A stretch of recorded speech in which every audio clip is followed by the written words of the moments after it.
देखिए मैट्रिसेस में पिछली क्लास में जो मैंने तुम लोगों को पढ़ाया था वो प्रोडक्ट वगैरह पढ़ाया था, शायद तुम लोगों को सबको पता हो।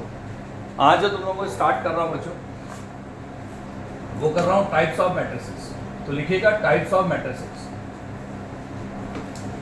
लगभग सारे टाइप आपको बताने वाला हूँ, सुनिएगा ध्यान से और बहुत इंपॉर्टेंट है, ठीक है। वन बाय वन हम स्टार्ट करते हैं। देखिए सबसे पहला जो टाइप है मैट्रिक्स का वो क्या है बच्चों?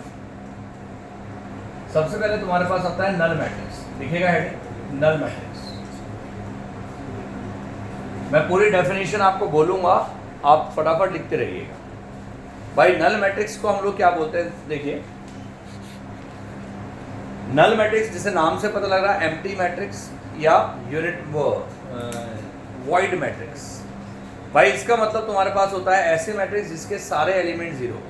तो लिखिएगा a matrix having all entries zero. A matrix having, लिखिएगा matrix having all zero entries, मतलब सारी एंट्रीज क्या हो जाए बच्चों? जीरो हो जाए। तो अगर सारी एंट्रीज आपके जीरो हो जाएंगे तो उसको क्या कहेंगे हम लोग? नल मैट्रिक्स कहेंगे, ठीक है। एग्जाम्पल के तौर पे अगर कोई मैट्रिक्स आपके पास है, सारी एंट्रीज जीरो हो गई, तो ये आपकी नल मैट्रिक्स है, प्रोवाइड हो गई। आगे समझिए पहली चीज नल मैट्रिक्स का मतलब। दूसरा लिखिएगा रो मैट्रिक्स। अब सेकंड वाला आपके पास है रो मैट्रिक्स। अब देखिए नाम से पता लगा रो, यानी कि 100% रो से रिलेटेड होगा। तो लिखिएगा मैट्रिक्स हैविंग सिंगल रो।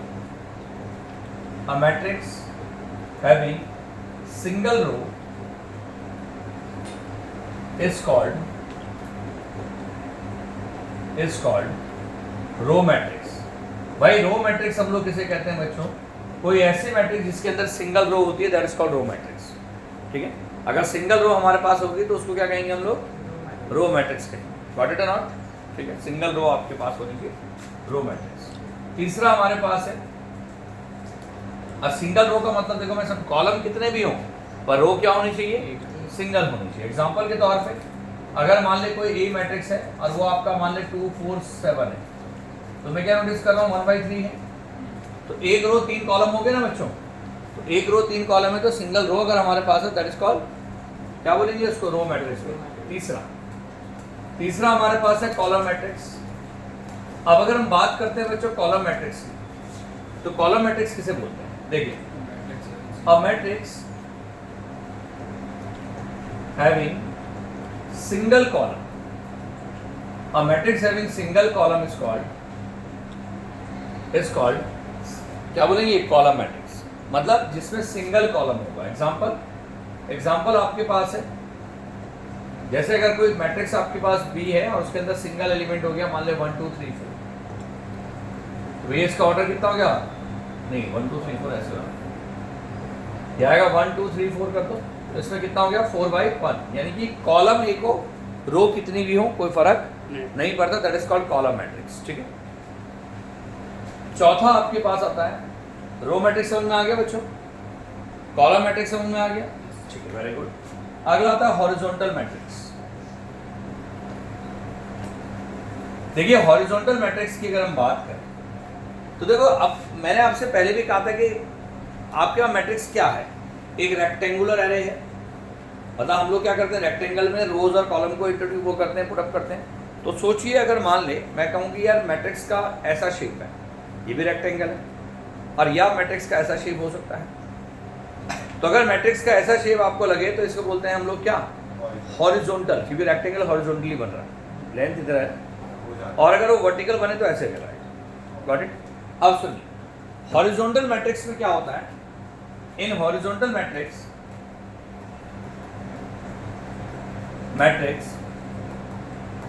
बेटा नंबर ऑफ कॉलम्स, जो नंबर ऑफ रोज या नंबर ऑफ रोज कर लो, number of rows is less than होगा, बताओ? नहीं, रो ज्यादा होगी ना। Number of columns, number of rows number of column से कम होनी चाहिए। कैसे? एग्जांपल ऐसी मैट्रिक्स जैसे मान ले 2 3 5 है, 6 2 1 है, तो भैया 2/3 का, तो आप देख रहे हैं यार कि रेक्टेंगल कुछ ऐसा बन रहा है, तो इसे क्या बोलेंगे हम लोग? तो बोलो भाई क्या कहलाएगा ये? Horizontal matrix. अगला तुम्हारे पास होता है पांचवा वर्टिकल मैट्रिक्स। आप सुनिए, अगर हम बात करते हैं बच्चों वर्टिकल मैट्रिक्स, तो वर्टिकल मैट्रिक्स किसे कहते हैं भाई? Vertical matrix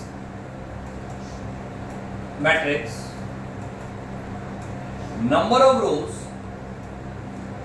is greater than number of columns।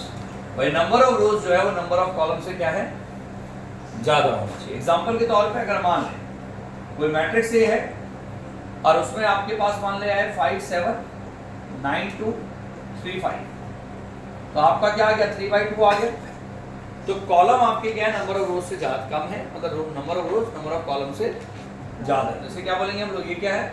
Vertical matrix. Got it now? छठे आपके पास है स्क्वायर मैट्रिक्स। अब स्क्वायर मैट्रिक्स जैसे नाम से पता लग रहा, सोचो क्या होगा भाई? Square matrix. भाई स्क्वायर मैट्रिक्स का मतलब हुआ a matrix having equal number of rows and columns, having equal number of rows and columns। बोलो समझ में आया? जिसमें इक्वल नंबर ऑफ रोज और कॉलम होते हैं उसको क्या कहते हैं बच्चों हम लोग? बोल मेरे भाई? स्क्वायर मैट्रिक्स कहते हैं, जिसमें equal number of rows and columns होते हैं। आगे समझ में? Any confusion to anybody? Equal number of rows and column होता है। एग्जांपल जैसे कोई मैट्रिक्स है 2 3 5 6 2 1 7 9 3, 3/3 आ गया। जैसे क्या बोलेंगे? Equal number of rows and column. चलिए नोट करिए इसको, फिर आगे बढ़ते हैं। अब देखिए ध्यान से, अब अगर टाइप्स ऑफ मैट्रिसेस में हमने स्क्वायर मैट्रिक्स का पढ़ लिया, इसके बाद एक और चीज़ होती है जिसको हम सब मैट्रिक्स कहते हैं। ठीक है, उसकी उतनी आवश्यकता है नहीं, बस जनरली पढ़ाया जाता है, तो मैं भी तुम लोगों को बता दूं। ठीक है, देखिए भाई एक होता है सब मैट्रिक्स। सब मैट्रिक्स क्या होता है? देखिए जैसे नाम से पता लग रहा है सब, मतलब ये किसी मैट्रिक्स का क्या है? एक हिस्सा है, सब। अब किसी मैट्रिक्स का हिस्सा होने का मतलब क्या होगा बच्चों? देखिए कि इन जनरल अगर मान ले कोई मैट्रिक्स ए है और उसके अंदर मान ले ए बी सी है, डी ई एफ है, जी एच आई है। अब मान ले कि जो सब मैट्रिक्स होती है स्क्वायर मैट्रिक्स में होती है। किस में होती है? Square matrix. तो आपने क्या करना है? किसी भी एलिमेंट के, मान लो इस एलिमेंट के वर्टिकल हॉरिजॉन्टल को हटाओ, तो उसके अलावा जो बच गया वो आपका क्या कहलाएगा? सब मैट्रिक्स कहलाएगा। यानी कि सब मैट्रिक्स हो गया तुम्हारे पास E H F I square. और ऐसे कितने सब मैट्रिक्स हो सकते हैं? 9 इस केस में, क्योंकि 9 एलिमेंट है ना, 9 एलिमेंट है, तो हर 9 एलिमेंट ये क्या करने हैं? वर्टिकल हॉरिजॉन्टल हटाने हैं, और जो मैट्रिक्स निकल गया बच गई वो आपकी सब मैट्रिक्स है। स्क्वायर होना जरूरी है, स्क्वायर मैट्रिक्स होना जरूरी है सब मैट्रिक्स के लिए। ठीक है, आगे समझ में क्या करना है? अगर मान ले इसका सब मैट्रिक्स निकालना है, तो आपने क्या किया? इसके वर्टिकल हॉरिजॉन्टल हटाए। जैसे डिटरमिनेंट को आगे चल के हम सॉल्व करेंगे, तो ये एक सब मैट्रिक्स है। और भी सब मैट्रिक्स है, और कौन सा हो सकता है? बी के लिए वर्टिकल हॉरिजॉन्टल हटाया तो डी जी एफ आई, तो टोटल सब मैट्रिक्स कितने हो सकते हैं इस केस में? सब मैट्रिक्स इज इक्वल टू 9। ठीक है, मतलब जितना आपके पास नंबर ऑफ एलिमेंट है उतने ही सब मैट्रिक्स। Got it not? समझ में आ गया सब मैट्रिक्स का मतलब? ठीक है, इसका यूज जनरली कम होता है, तो इसलिए मैंने जस्ट बताया। अब आता है तुम्हारे पास सबसे इंपॉर्टेंट चीज जो होता है वो है types of square matrix. Types of square matrix या मैट्रिसेस, ये सबसे इंपॉर्टेंट पार्ट है पूरे मैट्रिसेस का। Types of square matrices. अब समझिए टाइप्स क्या होता है बच्चों? दो तरह की स्क्वायर मैट्रिक्स होती है। जनरली कितनी तरह की स्क्वायर मैट्रिक्स होगी बच्चों? बोलो। दो तरह की स्क्वायर मैट्रिक्स होती है। वो क्या होती हैं उसमें मैं समझा रहा हूं तुम लोगों को। देखिए भाई, एक होती है तुम्हारे पास जिसे हम बोलते हैं ट्रायंगुलर मैट्रिक्स। क्या बोलते हैं? Triangular matrix. और दूसरा आपके पास होता है जिसको बोलते हैं डायगोनल मैट्रिक्स। याद रखेंगे क्या होती है? Triangular matrix and the second one is diagonal matrix. बच्चों ट्रायंगुलर मैट्रिक्स क्या होती है? देखो पहले चीज कि कोई भी अगर स्क्वायर तेरे पास होगा तो स्क्वायर में दो तरह के डायगोनल है। कोई भी अगर स्क्वायर होगा तो उसमें दो डायगोनल है, एक तो लेफ्ट से राइट टॉप टू बॉटम और एक लेफ्ट से राइट बॉटम टू टॉप। सोचो, तो जो लेफ्ट से राइट टॉप टू बॉटम चलता है उस डायगोनल को प्रिंसिपल डायगोनल बोलते हैं। क्या बोलते हैं उसको? कौन सा प्रिंसिपल डायगोनल? ये वाला। तो अगर किसी भी मैट्रिक्स में प्रिंसिपल डायगोनल के या तो ऊपर के सारे एलिमेंट जीरो हो जाएं या नीचे के सारे एलिमेंट जीरो हो जाएं तो उसे हम ट्रायंगुलर मैट्रिक्स कहते हैं। क्या होता है? प्रिंसिपल डायगोनल के या तो ऊपर के सारे एलिमेंट जीरो हो जाए या नीचे के सारे एलिमेंट जीरो हो जाए तो that is called diagonal matrix. बोलो समझ रहा है? Sorry, triangular matrix. सर होता क्या ये डायगोनल मैट्रिक्स?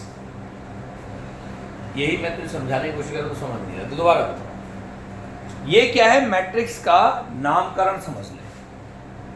अलग अलग तरीके से कुछ चीजों को रखने का अलग अलग नाम होता है। समझ रहे ना बात को? मान ले आप अगर क्रिकेट खेल रहे हैं तो हर तरह से शॉट मारने का तरीका अलग है भाई। आपने कवर ड्राइव मारी, स्ट्रेट ड्राइव मारी, पुल शॉट खेला, तो हर किसी का नामकरण है। तो ऐसे मैट्रिसेस में, मैट्रिसेस क्या? कुछ एलिमेंट्स को रखने का तरीका। तो अगर वो कुछ एलिमेंट्स को मैं ये एक रो और कॉलम में रखने का तरीका है तो उनको रखने के तरीके में भी क्या है? उनके नाम है कि भैया इस तरीके से रखा तो ये नाम कहलाया, इस तरीके से रखा तो ये नाम, इस तरीके से रखा तो ये नाम। भेजे में घुस गया? तो वही चीज है कि अगर ट्रायंगुलर मैट्रिक्स में प्रिंसिपल डायगोनल में के अलावा, मतलब प्रिंसिपल डायगोनल के या तो ऊपर के एलिमेंट या नीचे के एलिमेंट जीरो हो जाएं तो उसका एक नामकरण है, that is called triangular matrix. बोलो सही। प्रिंसिपल डायगोनल में सारे एलिमेंट सेम होने चाहिए। प्रिंसिपल डायगोनल में सारे एलिमेंट अलग भी हो सकता है, सेम भी हो सकता है। मैंने बात क्या किया, आप बात को समझो, फिर तू समझा नहीं बात को। देख, मैंने तुझे एक सिंपल लॉजिक बताया, सुन ले। मैंने तुझे कहा कि देहरादून का कॉम्प्लीमेंट अगर इंडिया यूनिवर्सल सेट है तो मैंने कहा देहरादून का कॉम्प्लीमेंट मतलब देहरादून के बाहर के सारे लोग। अब तू कहेगा सर देहरादून के सारे लोग इक्वल होने चाहिए, तो इलॉजिकल बात है ना, क्योंकि मैंने देहरादून के लोगों की बात तो की नहीं और ना मैंने उनके बाहर के लोगों की बात की कि वो कैसे होने चाहिए। तो मैंने सिर्फ तुझे क्या कहा? प्रिंसिपल डायगोनल के ऊपर के एलिमेंट या नीचे के एलिमेंट जीरो होने चाहिए। बात तो मैंने बोला ही नहीं कि प्रिंसिपल डायगोनल में क्या होना चाहिए। तो अंडरस्टूड है, कुछ भी हो सकता है भाई। ठीक है? अरे ठीक है साहब। Yes sir. अब सुनिए, तो मैंने क्या किया? ट्रायंगुलर मैट्रिक्स की जब हम बात करते हैं तो अभी मैंने बता दिया कि यार प्रिंसिपल डायगोनल के या तो ऊपर के एलिमेंट जीरो हो जाए या नीचे के सारे एलिमेंट जीरो हो जाए। अब हमने क्या किया? ट्रायंगुलर मैट्रिक्स को हम दो पार्ट में ब्रेकअप करते हैं। भाई पहला पार्ट है अपर ट्रायंगुलर मैट्रिक्स। क्या बोलते हैं? Upper triangular matrix. और दूसरा बोलते हैं बच्चों lower triangular matrix. Lower triangular matrix. अब समझिए ध्यान से, अपर ट्रायंगुलर मैट्रिक्स और लोअर ट्रायंगुलर मैट्रिक्स में क्या डिफरेंस होता है। अगर हम बात करते हैं अपर ट्रायंगुलर मैट्रिक्स, तो ऐसा मैट्रिक्स जिसमें प्रिंसिपल डायगोनल के नीचे के एलिमेंट जीरो होंगे। अगर मान ले, अच्छा याद रखना ये स्क्वायर मैट्रिक्स तो होना चाहिए, तो जितनी रो उतने कॉलम। तो अगर मान ले मेरे पास 3 रो 3 कॉलम है, 2x2 में तो चलेगा नहीं? बिल्कुल चलेगा। अगर मान ले 2x2 में 2 3 5 0 5 है तो ट्रायंगुलर मैट्रिक्स से क्या दिक्कत है? पर अगर y2 सारी ट्रायंगल 1 by 1 में नहीं चल सकता। अब सुन ले मैंने, तो मैंने क्या किया? 2 3 5 0 7 9 0 0 6। क्या नोटिस कर रहा हूं नीचे के भाई? प्रिंसिपल डायगोनल के, ये प्रिंसिपल डायगोनल है, इसके नीचे के एलिमेंट सारे जीरो हो गए, ऊपर के एलिमेंट कुछ भी हो सकते हैं भाई। वो जीरो हो भी सकते हैं और नहीं भी हो सकता। प्रिंसिपल डायगोनल के एलिमेंट इक्वल हो भी सकते हैं और नहीं भी हो सकते। बात समझ में आ गया? तो ये क्या कहलाएगा? Upper triangular matrix. Upper triangular matrix में क्या कहानी है समझ। अपर ट्रायंगुलर मैट्रिक्स में एक नोट करने लायक चीज ये है कि जो Aij होगा वो जीरो होगा for all i greater than j के लिए। सोचो, जैसे A210 है, A22 वो 310 है, A320 है। अरे भैया ये 21 आ गया, 2 ग्रेटर देन 1 हो गया, ये 31 आ गया, 3 ग्रेटर देन 1 हो गया, ये 32 आ गया, 3 ग्रेटर देन 2 आ गया। तो aij 0 होता है अगर ij से क्या हो जाए, बड़ा हो जाए। आपके पास आ गया समझ में? Any confusion? अब इसके बाद जैसे अपर ट्रायंगुलर मैट्रिक्स हमने पढ़ लिया, उसके बाद lower triangular matrix. Lower triangular matrix कहता है कि ऐसा मैट्रिक्स जिसमें प्रिंसिपल डायगोनल के ऊपर के एलिमेंट 0 हो जाए, यानी कि 2 0 0 3 5 0 और 6 2 9। तो ये क्या कहलाएगा? Lower triangular matrix. ऐसा इसलिए होता है कि नीचे की तरफ ट्रायंगल बन गया ना एक तरह से, ऊपर के एलिमेंट 0 हो गए, तो लोअर ट्रायंगुलर मैट्रिक्स। बात समझ में आ गया? तो लोअर ट्रायंगुलर मैट्रिक्स में क्या कहानी है, क्या नोट है कि आपका aij 0 होगा। कब होगा भाई? For all i less than j। समझ में आ गया नहीं है? क्लियर है?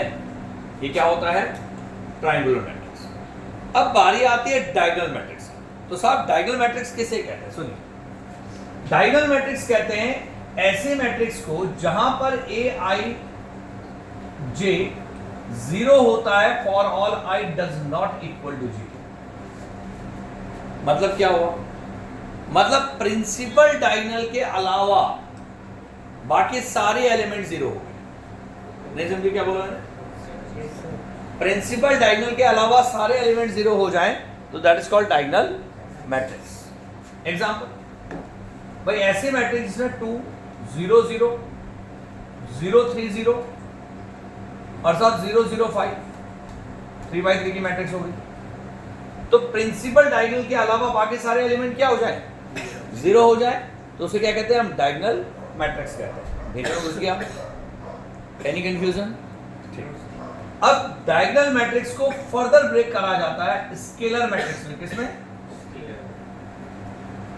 मतलब हम ये बोल सकते हैं कि सारे डायगोनल मैट्रिक्स स्क्वायर हैं और सारे स्केलर मैट्रिक्स डायगोनल हैं। तो स्केलर मैट्रिक्स में डायगोनल की कंडीशन तो लगेगी, यानी कि ये कंडीशन तो है ही aij does not equal to 0 for all is equal to 0 for all i is equal to i does not equal to 0। पर इसमें एक और कहानी लगती है। इसमें ये लगती है कि एक तो ये कहानी है कि यार aij इज इक्वल टू 0 होगा for all i does not equal to 0।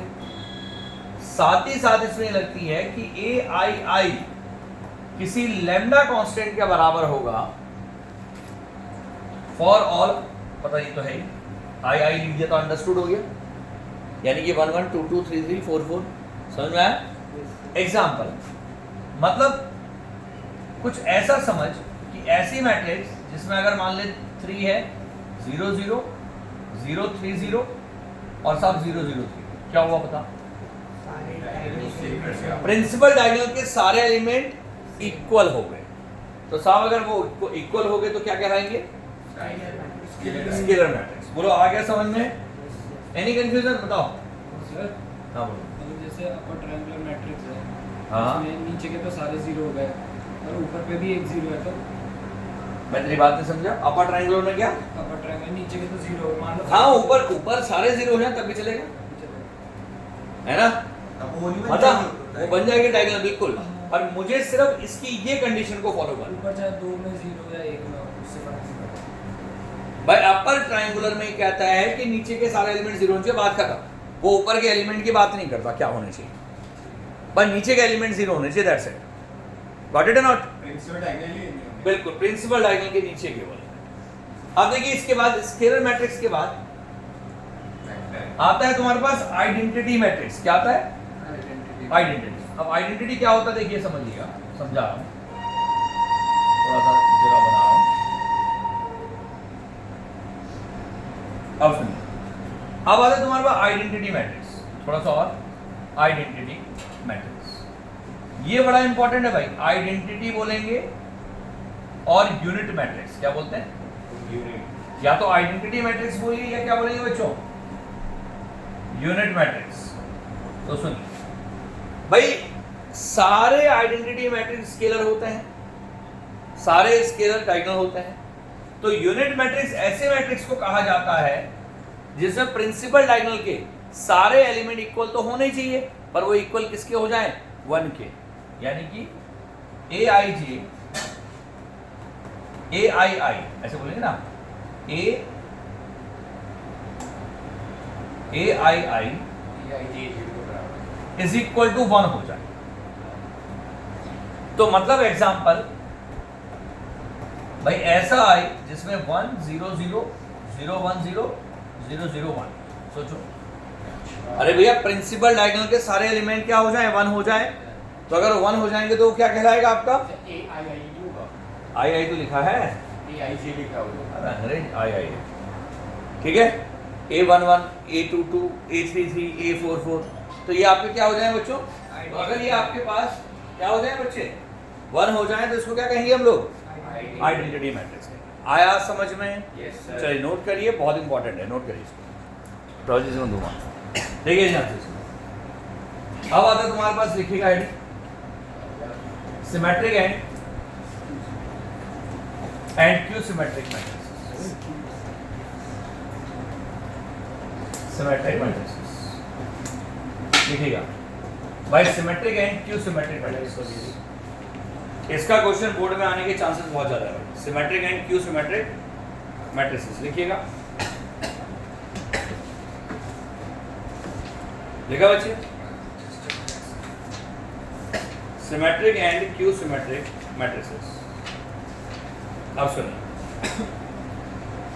अच्छा सिमेट्रिक क्यू सिमेट्रिक से पहले मैंने तुम्हें ट्रांसपोज बताया, नहीं बताया ना? नहीं। हाँ, तो पहले मैं थोड़ा सा ट्रांसपोज बताता हूँ, फिर उसके बाद में सिमेट्रिक क्यू सिमेट्रिक नाम।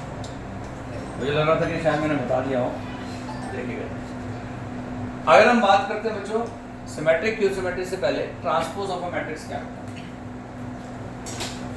अगर हम बात करें ट्रांसपोज ऑफ अ मैट्रिक्स की, आज मैं तुम लोगों को 11th क्लास का, 11th बोल रहा हूँ मैं, आज मैं आप लोगों को बोर्ड लेवल का, 12th बोर्ड लेवल का बता दूंगा, और कल हम स्टार्ट करेंगे कंपटीशन लेवल, जिसमें हर्मिशन, क्यू हर्मिशन, यूनिटरी है ना, आइडम पोटेंट, नील पोटेंट, ये बहुत सारे मैट्रिक्स आते हैं। तो वो सब मैं आपको कल बताऊंगा, पहले फिलहाल में बोर्ड लेवल को फिनिश कर देंगे। देखिए ट्रांसपोज ऑफ अ मैट्रिक्स का मतलब हुआ कि किसी मैट्रिक्स का ट्रांसपोज करना, मतलब उसकी रो और कॉलम को आपस में इंटरचेंज करना। भाई किसी मैट्रिक्स का ट्रांसपोज का मतलब क्या हुआ? उसकी रो और कॉलम को आपस में इंटरचेंज करना, ठीक। मतलब ये हुआ कि अगर मान ले ए कोई मैट्रिक्स तेरे पास, अब वो मैट्रिक्स तेरे पास है, मान ले ए बी सी डी है, A B C D E है। अब इसका ऑर्डर हो गया 2/3, 2 रो 3 कॉलम है।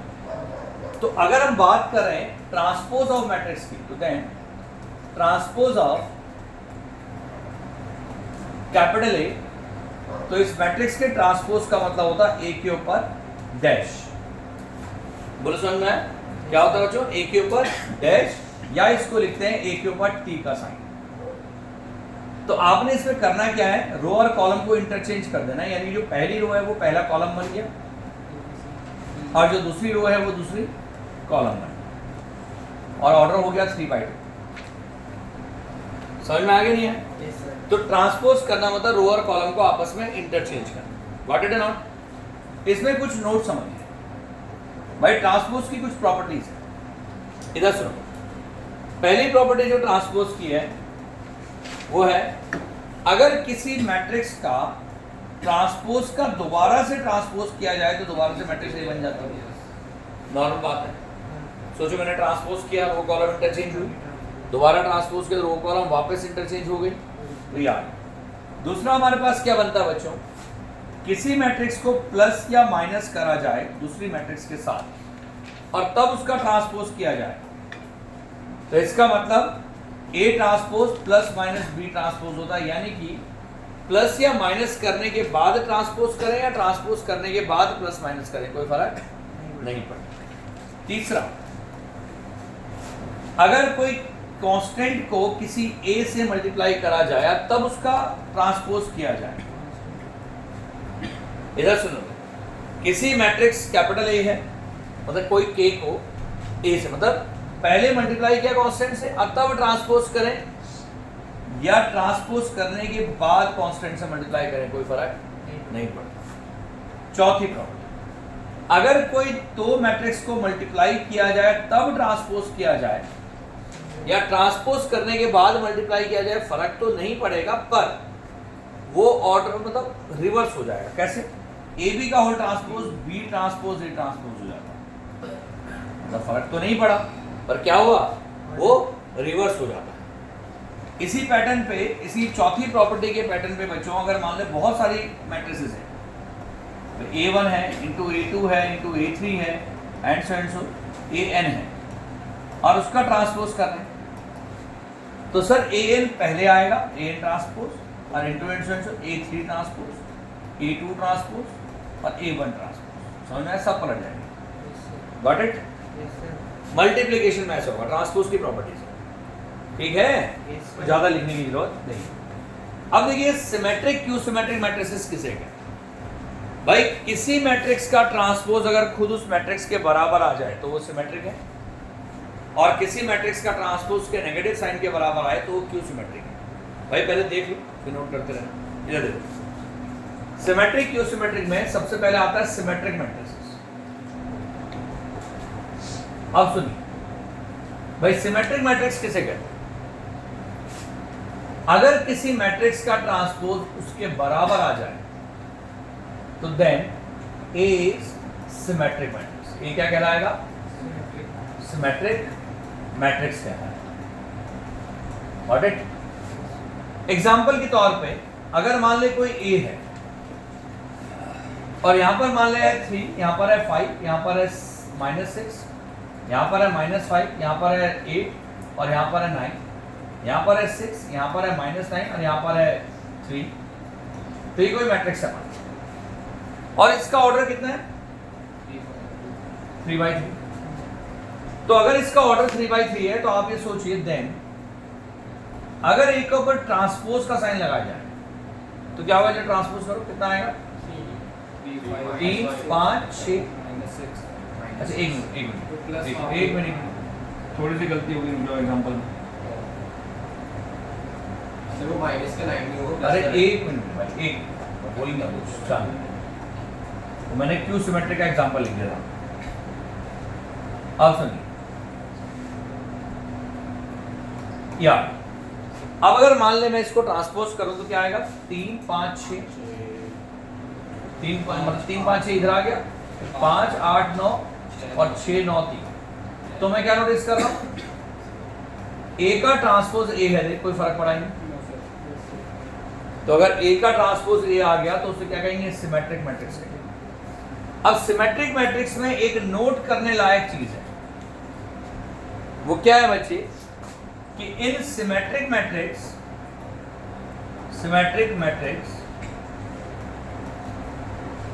Aij is equal to Aj होता है for all I does not equal to J। सोचो, मतलब Aij, याद रखना ये चीजें बड़ी आती हैं कंपटीशन में, ठीक है? Aij, जैसे मान लीजिए ये A12 है तो ये A21 है, ये A13 है तो ये A31 है, दोनों आपस में क्या होते हैं? बराबर होते हैं। जब I J के बराबर ना हो तो उस समय क्या होता है बच्चों? Aij is equal to Aj होता है। बात समझ में आया? इसे क्या कहेंगे हम लोग? Symmetric matrix. जल्दी से नोट करिए, फिर आगे बढ़ते हैं। अब देखो भाई ध्यान से, मैं थोड़ा सा इसको इधर ला रहा हूँ, समझ में आ गया? बताओ पहले, थोड़ा सा मुझे इसको किसी को पढ़ाना या नहीं मैं पढ़ा दूँ? हाँ चलो नहीं में रिव्यू करके आप ठीक है, नहीं में पढ़ाया, नहीं विंडो पढ़ाया। देखो अब सुनो ध्यान से, इसके बाद तुम्हारे पास आता है क्यू सिमेट्रिक। अगर हम बात करते हैं Q symmetric matrix, symmetric matrix, तो देखो यार कोई भी मैट्रिक्स क्यू सिमेट्रिक कब कहलाता है? अगर किसी मैट्रिक्स का ट्रांसपोज उसके माइनस के बराबर आ जाए तो हम कहेंगे then A is skew symmetric matrix.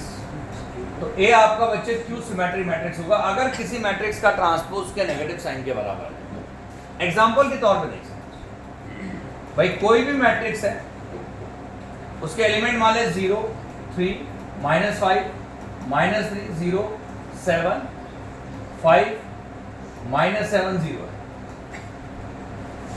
तो अगर कोई मैट्रिक्स मान लीजिए, तो अगर इस मैट्रिक्स का ट्रांसपोज करेंगे तो सोचो क्या आएगा, ए का ट्रांसपोज इज इक्वल भैया आएगा 0 3 -5, बोलो बच्चे ठीक है, -3 0 7 और 5 -7 0, ये आ गया। अब हमने क्या किया, माइनस कॉमन ले लिया, ए का ट्रांसपोज अगर माइनस कॉमन ले ले तो 0 3 -5। रूल ये कहता है बच्चों, मैंने शायद मैट्रिक्स में बताया भी होगा, दोबारा बता देता हूं, कि कोई भी कांस्टेंट की मल्टीप्लाई अगर किसी मैट्रिक्स से करी जाए तो उस मैट्रिक्स की मल्टीप्लाई इसके हर एक एलिमेंट से हो। अगर किसी कांस्टेंट को किसी मैट्रिक्स से मल्टीप्लाई किया जाए तो के ए, के बी, के सी, के डी, के ई, के एफ, के जी, के एच और के आई, बोलो समझ में आया? कांस्टेंट की मल्टीप्लाई हर से की जाएगी, या अगर मैं कॉमन लेना पड़े तो हर एक एलिमेंट से कॉमन आएगा। एक ही बात है ना, चाहे मल्टीप्लाई कांस्टेंट के सबसे करें या सब में से कॉमन। तो अगर सब में से माइनस कॉमन लिया तो क्या होगा, 0 3 -5 -3 0 7, बेटा 5 -7 0, बोलो। तो मैं क्या नोटिस कर रहा हूं, ए का ट्रांसपोज आपका -1 के बराबर आ गया साहब, बोलो भाई। तो अगर किसी मैट्रिक्स का ट्रांसपोज उसके नेगेटिव साइन के बराबर आ जाता है तो बेजे में बिठा लीजिएगा, वो क्या कहलाएगा आपका, क्यू सिमेट्रिक मैट्रिक्स कहलाएगा। इसमें नोट करने लायक चीज क्या है, पहली चीज ये है बच्चे, ए आई की वैल्यू 0 होती है फॉर ऑल, मतलब फॉर ऑल आई का मतलब क्या हुआ, A11 A22 A33 A44, जितने प्रिंसिपल डायगोनल के एलिमेंट होंगे उन सबकी वैल्यू 0 होगी, पहला रूल। दूसरा, Aij minus times of Aj होगा for all I does not equal to J। सोचो, मतलब A12 और A21 एक दूसरे के माइनस है, देख आई बात समझ में, A12 और A21 क्या है, एक दूसरे के माइनस है। नीचे में घुस गया, क्लियर है, बोलो आ गया भाई। A31 और ये A13 हो गया और A31 देख एक दूसरे के नेगेटिव है। तो Aij क्या होता है, A minus times of Aj होता है for all I does not equal to. पहली कंडीशन की होगी, मतलब Ai बराबर 0, मतलब प्रिंसिपल डायगोनल के सारे एलिमेंट 0 होने चाहिए। अगर नहीं होंगे तो नहीं होंगे तो क्यू सिमेट्रिक नहीं बन सकती, कभी नहीं हो सकता। बन ही नहीं सकती। क्यू सिमेट्रिक का नियम ही है, बनेगी तब, क्योंकि जब आप ट्रांसपोज करेंगे तो सोचो, प्रिंसिपल डायगोनल के एलिमेंट अपनी जगह में बने रहते हैं ना, हाँ, ये उनमें कोई चेंजेस नहीं आता। तो जैसे आप माइनस कॉमन लेंगे तो उनमें से भी तो माइनस कॉमन आ जाएगा, क्लियर है तक? तो प्रिंसिपल डायगोनल के सारे एलिमेंट 0 होने चाहिए, ठीक है भाई? सिमेट्रिक में ऐसे कुछ नहीं है। नहीं, तो इसको ट्राई करके आना बच्चों, बाकी टाइप्स आपको कल बताऊंगा, अभी हैं बहुत सारे टाइप्स। चलिए, थैंक यू।